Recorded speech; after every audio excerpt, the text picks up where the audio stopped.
자, 추수감사절인데 지난 주일에 우리 교회 감사 헌금이 들어온 것 중에 우리 초등학생이 감사 헌금을 하면서 기도 제목을 적었어요. 인상 깊게 그 기도 제목 가지고 기도했습니다. 기도 제목이 이거였습니다. 교회 왔다는 게 감사합니다. 그랬어요. 여러분, 교회 왔다는 게 감사한 일입니다. 감사하시고 하나님의 은혜를 누리시기를 바랍니다. 11월 동안 우리들은 새로운 삶을 향한 희망을 그리면서 달려왔습니다. 2년 동안 우리를 괴롭혀왔던 코로나와 작별하는 사흘 말씀잔치로 11월 1, 2, 3일 새벽 기도회를 열면서 우리가 이제 달려가야 될 교회의 미래, 코로나 이후에 교회의 가장 큰 과제는 돌봄이다 하는 주제로 교회의 미래를 그려봤고, 또 지난 8월 달부터 15주에 걸쳐서 수험생 자녀를 위한 금요 기도회를 하면서 우리는 과연 어떤 지도력, 우리의 후손들을 길러내야 되는가, 그들은 무엇을 감당해야 되는가 하는 것을 한국 교회사의 빛에 비추어서 탐구해 보았습니다. 그리고 지난 주간에는 추수감사절을 맞이하면서 특별 새벽 기도회를 평생감사, 더 큰 감사라는 주제로 열었습니다. 우리 새신교회가 2022년부터 추진하는 5개의 사역센터의 비전을 우리 담당하시는 목사님들을 통해서 함께 묵상하는 시간을 가졌습니다. 어린이 청소년 창의교육센터, 또 발달장애인 돌봄센터, 젊은이 희망센터, 창조질서 회복센터, 주민돌봄센터, 이 5가지가 새해에 우리 새신교회를 통해서 열리면서 우리가 이 세계를 위해서 특별히 지역사회를 위한 마을교회로 성숙해가는 그러한 귀중한 발걸음들입니다. 여러분들이 함께 기도하시고 더 아름답게 세워주시기를 부탁을 드립니다. 코로나 팬데믹의 긴 터널을 헤치면서 지금까지 열심히 달려오신 여러분들께, 또 함께 예배 드릴 수 있도록 허락하신 하나님께 감사를 드리고 여러분 모두에게는 격려의 말씀을 드리고 싶습니다. 2021년 우리가 추수감사절을 맞이했는데 하나님께서는 오늘 우리들에게 망해가는 민족의 현실 앞에서 절망하다가 하나님으로 인해 새 희망을 품고 떠나는 하박국 선지자의 기도와 노래를 선물로 주셨습니다. 오늘 하박국의 이 기도, 하박국의 노래를 통해서 어려운 시기를 이기고 새로운 희망의 세계로 나아가는 전환점을 만들어 가시기를 부탁드립니다. 하박국이 처한 상황을 잘 읽어보면 오늘 우리 추수감사절을 맞이하고 있는 우리의 현실과 대단히 유사하다 하는 생각을 갖게 됩니다. 굉장히 불안하고 괴로움이 앞서고 있는 그런 상황이에요. 오늘 말씀 16절에 보면 이스라엘이 멸망하는 것에 대한 두려움의 감정이 아주 짙게 배어 있습니다. 막 떨리고 창자가 흔들리고 막 그런 이야기들이에요. 근데 그런 마음의 불안만이 아니고 17절에 가보면 구체적으로 삶이 얼마나 괴로운가 하는 것을 6가지의 없음으로 그렇게 묘사하고 있습니다. 무화과 나무가 무성하지 못하고, 포도나무에 열매가 없고, 감람나무에 올리브나무입니다. 올리브나무에 소출이 없고, 밭에 먹을 것이 없고, 우리에 양이 없고, 외양간에 소가 없다 그럽니다. 6가지의 결핍, 이 6가지는 이스라엘 백성들의 사치품이 아니고 생활 필수품입니다. 무화과는 양식이고, 포도는 음료고, 올리브는 기름이고, 밭식물은 반찬이고, 소와 양은 제사의 제물이고, 또 옷과 식량의 재료가 되는 그런 중요한 것들입니다. 또 농사의 도구가 되는 거죠. 근데 이 모든 것이 없다는 거예요. 근데 가만 생각을 해보면 앞에 4가지, 무화과나무, 포도나무, 감람나무, 밭식물은 곡물이잖아요. 이게 없다는 거는 흉년이 들었나 보다 이렇게 생각할 수 있는데, 소나 양은 왜 없는 겁니까? 소나 양이 흉년이 든다고 갑자기 죽지는 않잖아요. 전염병이 들었거나 아니면 지금 하박국이 두려워서 떨고 있는 아주 핵심적인 사항은 나라가 망할 지경이거든요. 아수르가 침략하는 것에 늘 그 전쟁의 공포가 있고 이미 아수르가 침략해서 모든 가축들을 다 약탈해 갔다라고 하는 것을 알게 해주는 그런 요소들입니다. 그러니까 외적인 환경에 의해서 우리의 일상생활이 송두리째 약탈당하고 파괴되는 현실, 그것을 이야기하는 거예요.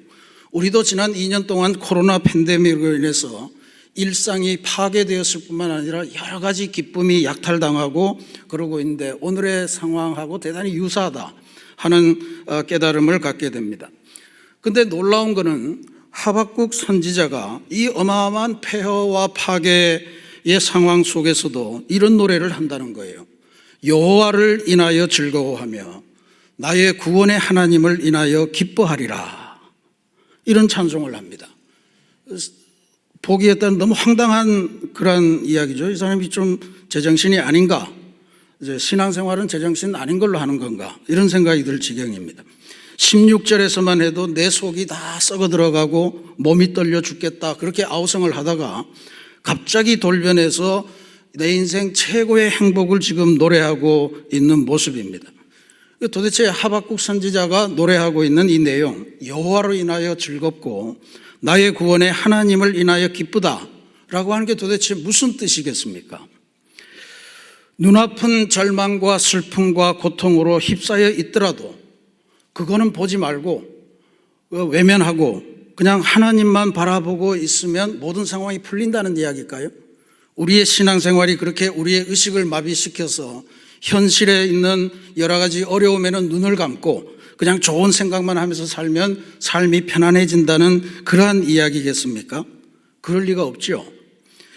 저는 하박국 선지자가 지금 이 놀라운 변화를 겪은 것은 그의 내면에 무슨 마음을 새로 먹어서가 아니고 하나님께서 그의 마음속에 뭔가를 하셨기 때문에 생겨난 기적의 결과라 이렇게 믿습니다.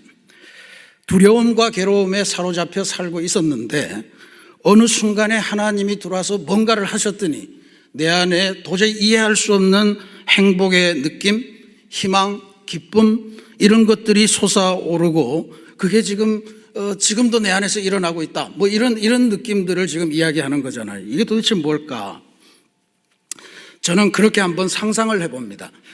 무화과 나무가 말라버려서 앙상하여 슬프기 그지없는 모습인데 그 안을 자세히 들여다봤더니 아무것도 없는 줄 알았는데 하나님께서 무화과 열매나 잎사귀에 움을 튀고 계시는 그 작업이 보이는 거예요.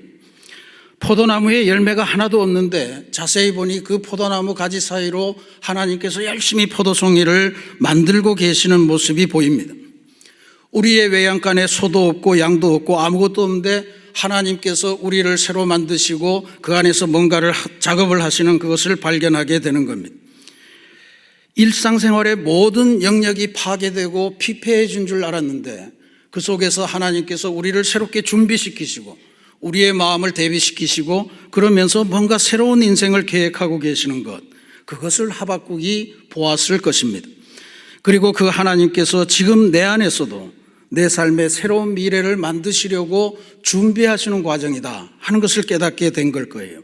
그러니까 전쟁의 공포, 또 흉년, 뭐 이런 또 전염병의 공포, 이런 것들로 파괴의 한복판에 있지만 최고의 고백을 주님께 드릴 수 있는 것은 바로 이런 기적을 체험하기 때문에 그런 것일 거라 믿습니다.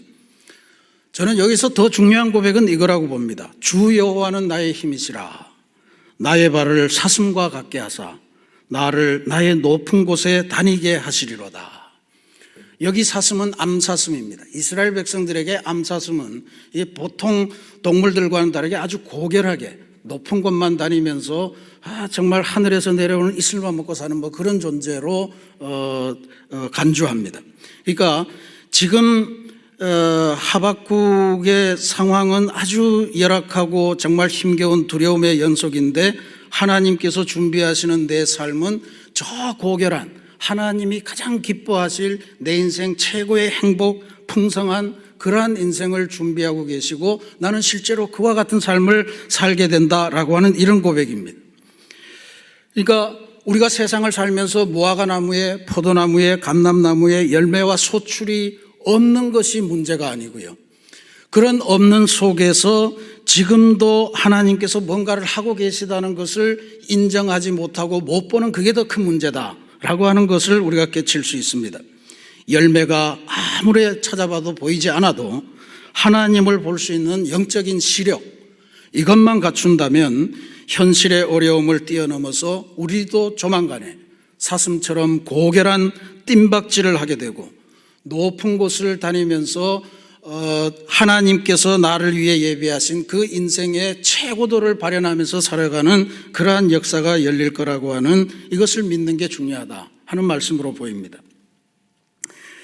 우리 역사 안에서 이런 경험을 했던 한 마을이 있습니다. 전라남도 고흥군에 속한 아주 조그만한 작은 사슴을 닮았다 해서 소록도라고 하는 이름을 가진 섬이 있습니다. 이 섬은 일제강점기 이래 나환자, 요새 이렇게 부르면 안 된대죠. 한센병 환자들이 격리 수용당에서 살고 있는 소위 말하는 문둥이 섬입니다. 그것으로 유명해졌죠. 지금 그 섬에 가면 여전히 한센병 환자들이 살고 있는데 그 한센병 환자들이 얼마나 감사한 모습으로 사는지 다 은혜를 받고 온다고 그래요.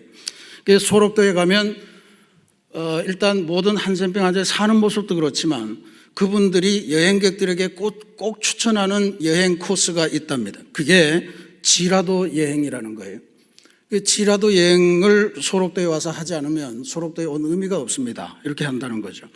그래서 그러면 가자 그러면 이분들이 여행객들을 데리고 소록도 선착장 앞에 있는 큰 예배당으로 안내한답니다. 그리고 거기에 앉으라 그러고는 거기서 하박국서 오늘 우리가 읽은 말씀 3장 17절 18절을 자기들의 버전으로 큰 소리로 낭독하고 따라하게 만든다는 거예요. 이런 이야기입니다. 비록 무화과 나무가 무성하지 못할지라도 포도나무에 열매가 없을지라도 감람나무에 소출이 없을지라도 밭에 먹을 것이 없을지라도 우리의 양이 없을지라도 외양간에 소가 없을지라도 나는 여호와로 말미암아 즐거워하며 나의 구원의 하나님으로 말미암아 기뻐하리로다. 이거를 가슴에 안는 것이 지라도 여행이다, 이렇게 소개하는 거예요.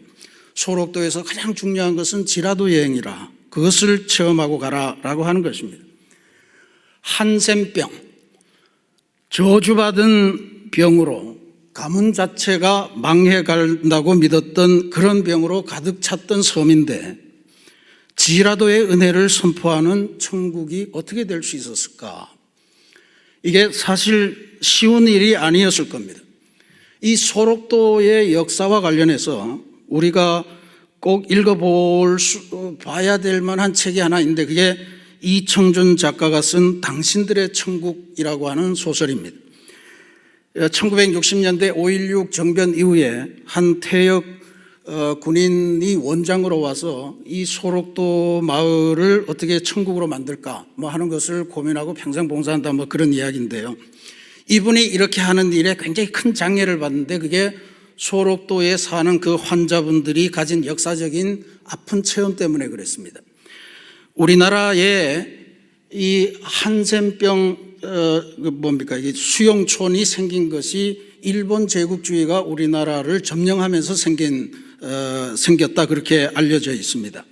1910년에 일본 총독부가 조선을 점령한 다음에 일본의 식민지가 되면서 조선이 훨씬 좋은 나라가 되었다라고 하는 것을 선전하기 위한 몇 가지 정책 중에 하나가 바로 이 나라에서 문둥병을 없애겠다라고 하는 것이었습니다. 그래서 이분들이 취한 정책이 한센병 환자 격리 정책이었습니다. 그러니까 그때 당시만 해도 한센병의 원인을 잘 모르던 때라 이게 유전도 되고 갖가지 이야기들을 다 했습니다. 심지어 바람이 불면 그 사람을 그쳐서 바람이 불면 이 나병균이 막 옮겨 다닌다, 이렇게까지도 믿었던 그런 시대였습니다. 그래서 일본 사람들은 이제 우리가 점령하면서 이 한센병을 조선에서 다 깨끗하게 없애버리겠다, 그런 작전을 하고 취한 정책이 바로 바람이 불어도 상관없는 저 남쪽의 한적한 섬 하나를 택해서 전국의 나병 환자들을 다 끌고 간 것이었습니다. 그게 바로 소록도였다는 거죠. 이 소록도에 전국에서 한 100여 명의 한센병 환자들을 강제로 끌고 왔습니다. 일본 제국주의가 선임한 병원 원장은 거기서 한센병 환자들을 감금시켜 놓고 그들에게 줄 음식도 제대로 주지 않고 정부에 나오는 지원금은 갈취하고 그들에게는 천국을 만들자 그러면서 강제 노동시키고 뭐 이러면서 굉장히 그 억압을 많이 했는데, 심지어는 한센병 환자들을 이 나라에서 없애는 게 방법이 뭐예요? 단종시켜버리는 거 아니에요. 그래서 아이를 낳지 못하도록 여러 가지로 방해하는 그런 일까지도 벌였다고 그럽니다. 그러나 어쨌든 이분들이 그 상황 속에서도 열심히 일을 해서 소록도가 조금씩 천국처럼 변해가고 있었는데 2차 대전이 끝났습니다. 해방이 되고 나서 일본 사람들이 다 물러간 다음에 그 병원의 운영권을 두고 거기에 의사분들과 직원분들 사이에 분쟁이 일어났어요. 분쟁이 일어나니까 이분들이 서로 병원을 차지하기 위해서 한센병 환자들을 자기 편으로 이끌려고 막 그렇게 했습니다. 그 와중에 결국 폭력 사태가 일어나고 경찰이 개입해서 결국에는 뭐 해방 직후입니다. 그러니까 막 총을 마구 쏴고 특별히 이 한센병 환자들에게 총을 쏴서 죽인다는 게 그렇게 큰 문제가 되던 시절이 아니었던 것 같아요.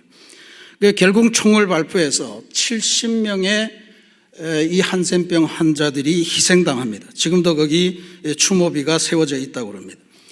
이런 아픔의 역사 때문에 누가 와서 천국을 만들자 하는 것을 별로 믿지를 않아요. 저 또 자기 천국을 만들려고 하겠지. 그런데 5.16 이후에 온 이분은 정말로 성실한 마음을 갖고 다시 환자들을 잘 설득해서 우리가 한번 여기를 우리들의 천국으로 만들어 보자, 이런 제안을 하고 설득하고 하면서 우리가 먹고 살기 위해서 이 바다에만 의지할 수 없으니 우리는 지금 쌀농사를 지을 땅이 필요하다, 간척하자. 그래서 간척지 만드는 공사를 굉장히 열심히 합니다. 그런데 간척지가 만들어지니까 정부에서 그 간척지를 자기네 걸로 만들기 위해서 이 원장을 다른 데로 전출을 시켜버리는 거예요. 그러니까 이 소록도의 환자들은 다시 한번 약탈의 체험을 또 하게 됩니다. 그래서 아마 소설의 제목도 우리들의 천국이 아니고 당신들의 천국이라 이렇게 지었을 것 같습니다. 7년의 세월이 흐른 후에 쫓겨났던 원장이 이제는 원장으로는 오지 않고 주민이 되어서 다시 그 소록도에 스며들어서 다시 그곳을 환자들과 더불어 우리들의 천국으로 만들어가자, 뭐 이런 내용으로 구성이 되어 있습니다.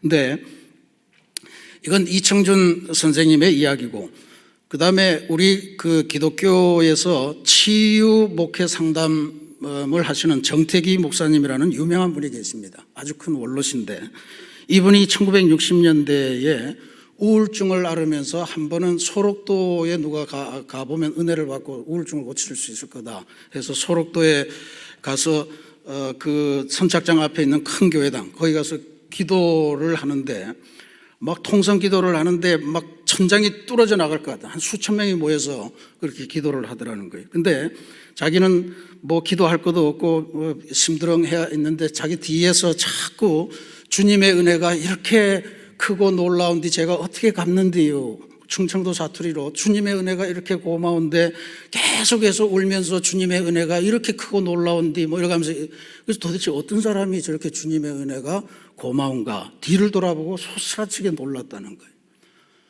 머리카락은 하나도 없고 눈썹도 없고 코도 뭉그러져서 없고 그 다음에 손발톱은 다 이렇게 뭉쳐져 있고 발목 하나는 사라져 있고, 그런 사람이 눈물을 흘리면서 그 자리에서 그렇게 주님의 은혜가 이렇게 크고 놀라운디 내가 어떻게 갚는데요 하면서 기도하더라는 거예요. 그래서 기도회가 마치고 나서 이분을 쫓아가서 도대체 뭐가 그렇게 감사합니까?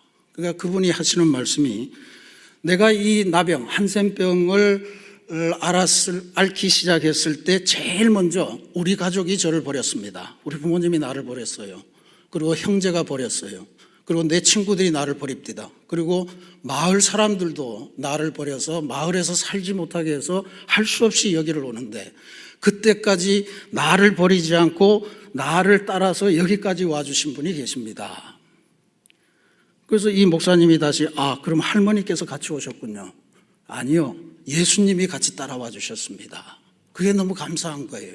그래서 지금 몸은 이렇게 다 부서지고 힘겹지만 여기서 그래도 하나님이 나를 돌아보시고 예수님이 내 친구 되셔서 내가 살아갈 의미와 희망이 있습니다.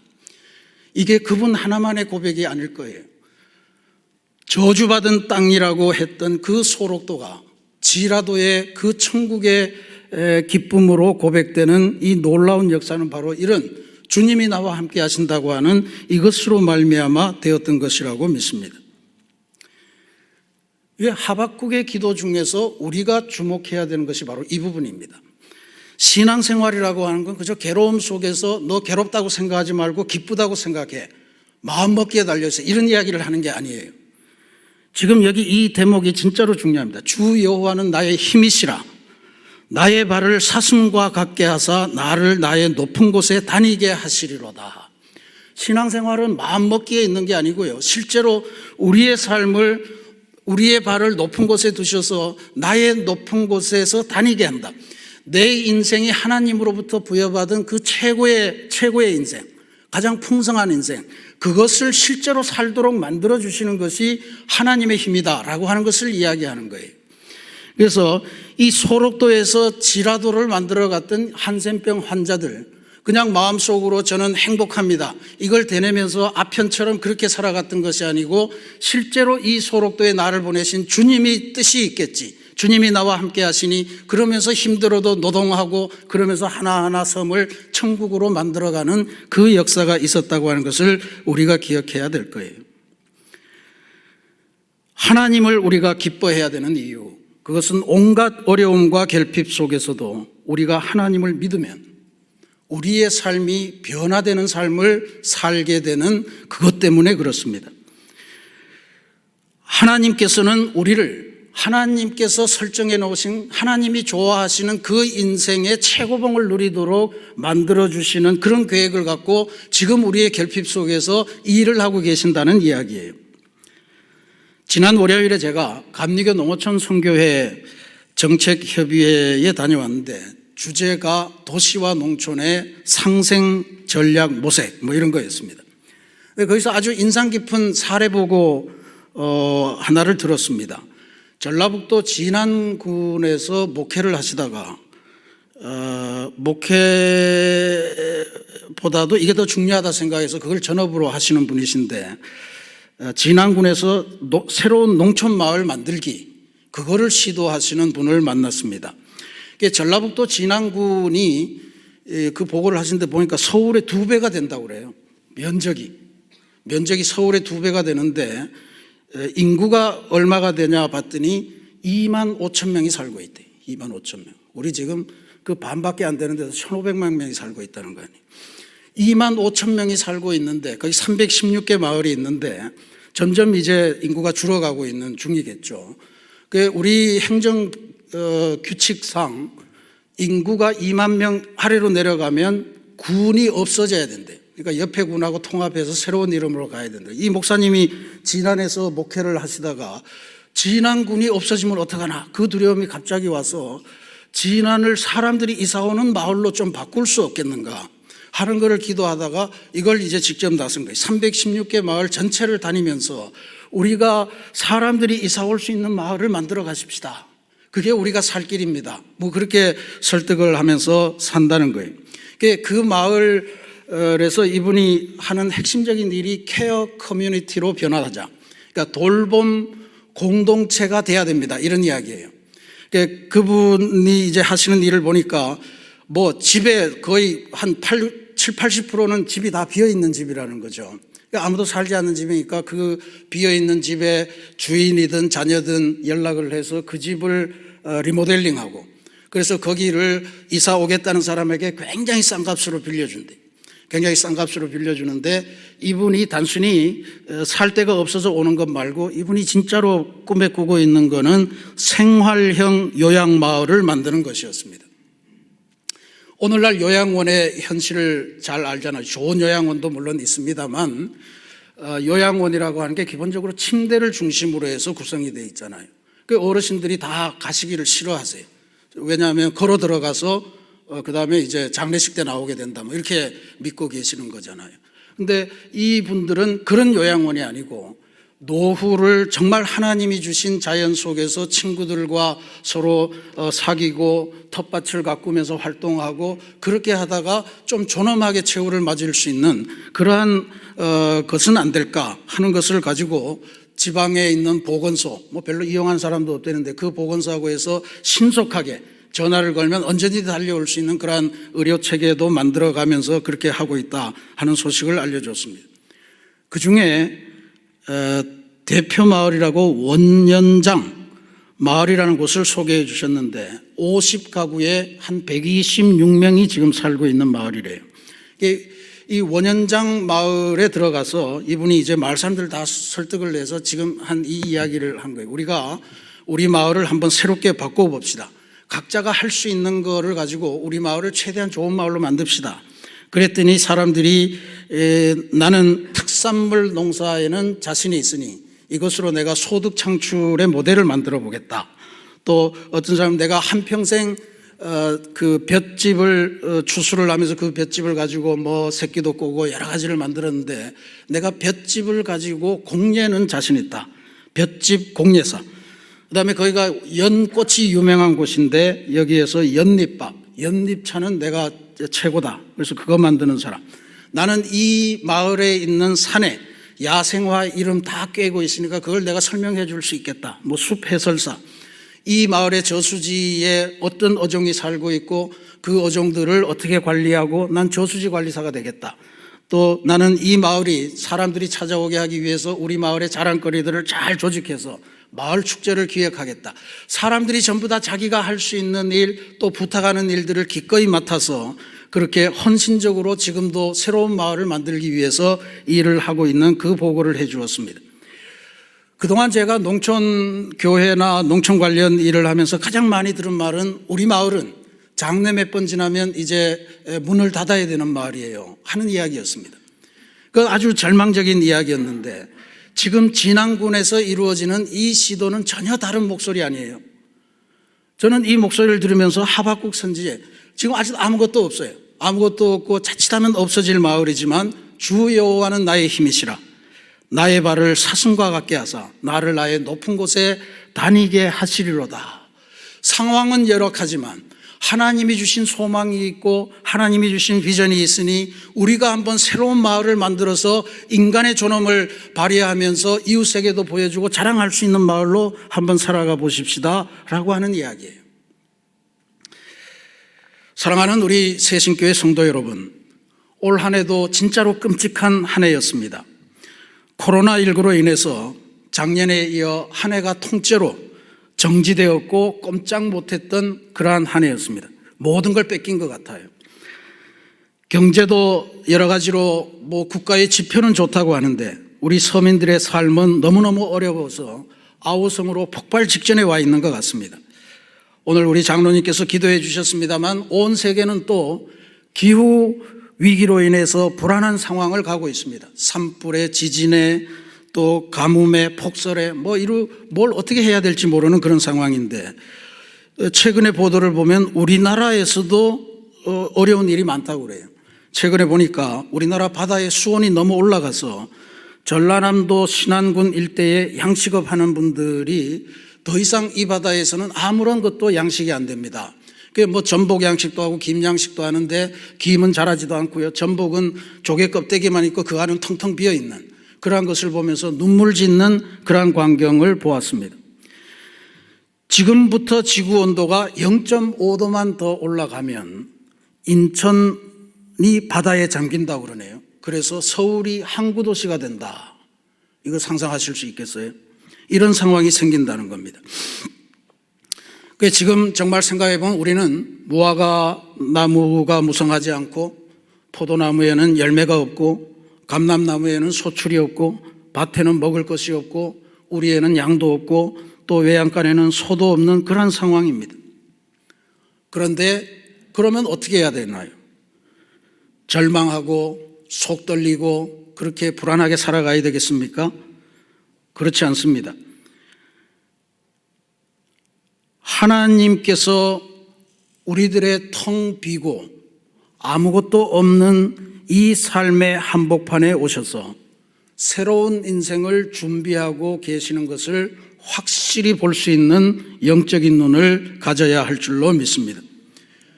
여호와께서 우리의 힘만 되신다면 우리는 이 모든 결핍의 현장 속에서 높은 곳을 다니는 사슴의 인생을 꿈꿀 수가 있고, 그렇게 해서 하나님께서 기뻐하실 인생으로 다시 거듭나게 되고 그 길을 살아가게 될 것입니다.